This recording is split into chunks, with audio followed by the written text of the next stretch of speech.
જય શ્રી કૃષ્ણ બધા વૈષ્ણવોને। આજે આપણે શ્રીજી બાવાના દર્શન કરવા નાથદ્વારા જઈ રહ્યા છીએ। સુરતથી નાથદ્વારા દિવાળીએ વેકેશન છે એટલે શ્રીજી બાવાની કૃપાથી આપણે 3 થી 4 વર્ષ થયા છેલ્લા દર દિવાળીએ નાથદ્વારા અથવા તો ગોકુળ મથુરામાં દર્શન કરવા જઈએ જ છીએ। આ વર્ષે પણ ઠાકોરજીની કૃપા થઈ ગઈ। આ વર્ષે પણ આપણે શ્રીજી બાવાના દર્શન કરવા નાથદ્વારા જઈએ છીએ।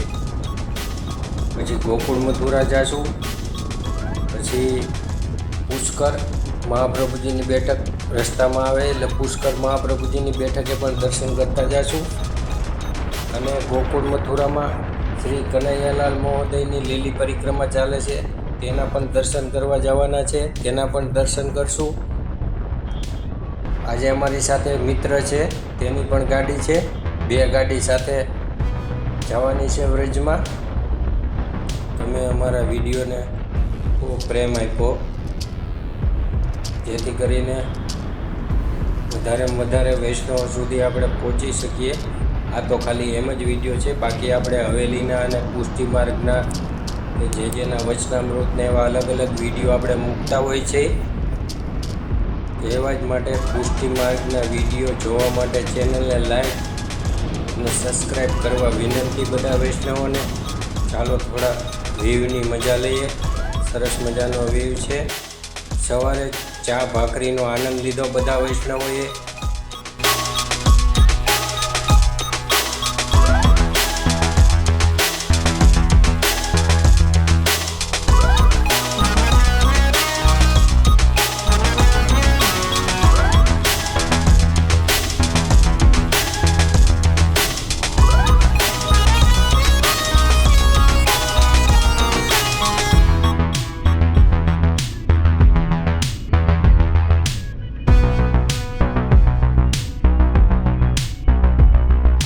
સવારમાં જ મંગળા કરવા નીકળી ગયા બધા વૈષ્ણવો।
આ દિવાળીએ ટ્રાફિક બહુ ઓછી છે એટલે સરસ મજાના દર્શન થઈ ગયા શ્રીજી બાવાના શાંતિથી।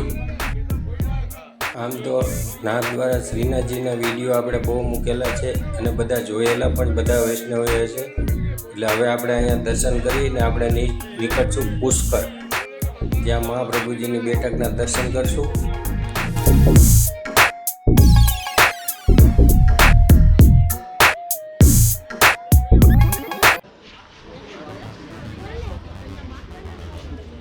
આપણે આવી ગયા છીએ પુષ્કરમાં।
આ છે મહાપ્રભુજીની બેઠક. આપણે આગળ પણ આ પૂરો વિડીયો મૂકેલો જ છે, એટલે આ વખતે પૂરો વિડીયો નથી મૂકવાનો.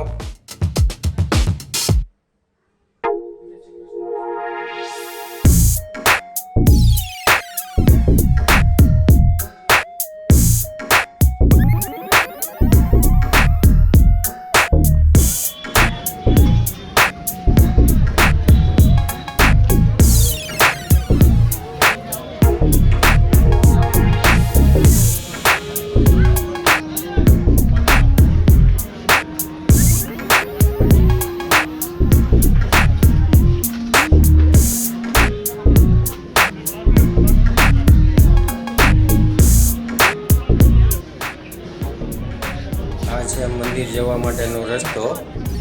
ઉપર મંદિર છે. મોબાઈલ એલાઉડ નથી, એટલે મોબાઈલ આમ લઈ જઈ શકીએ તમે, એલાઉડ છે, પણ તમે વિડીયો શૂટિંગ ન કરી શકો. હવે આપણે બ્રજમાં જવા માટે નીકળવાના છીએ. હવે આપણે મળશું નેક્સ્ટ વિડીયોમાં.